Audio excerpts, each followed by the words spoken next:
नमस्कार शेतकरी मित्रांनो, आपण जो मागला व्हिडिओ बनवला होता त्याच्यामध्ये आपल्याला बऱ्याच शेतकऱ्यांनी असं विचारलं होतं की तुमची एवढी सगळी तरकारी आहे तर तुम्ही हुमणीचं नियोजन कसं करता, की जे उन्नी असते आमच्या इकडे त्याला उन्नी म्हणतात, ते उन्नीचं नियोजन कसं करता, त्याच्यामुळे बऱ्याचशा पिकांची नासाडी होत असते. तर मित्रांनो, आमच्या इकडं पांढरी जमीन थोडी कमी आहे आणि काळी जमीन जास्त असल्यामुळं काळ्या जमिनीत उन्नीचं प्रमाण हे थोडं कमी असतं, पांढऱ्या जमिनीत जास्त असतं.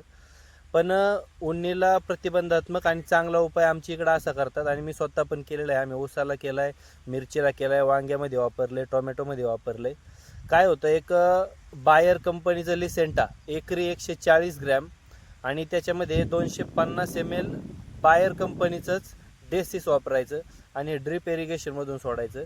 याच्यानंतर तुमच्या जमिनीतल्या सर्व आळ्या, काळी आळी असन, लाल आळी असन आणि उन्नी ह्याचा पूर्णपणे नायनाट होतो आणि पिकाची चांगली ग्रोथ पण होते, जेणेकरून त्या मुळांजवळ कसल्याही प्रकारचे कीटक हे जात नाहीत.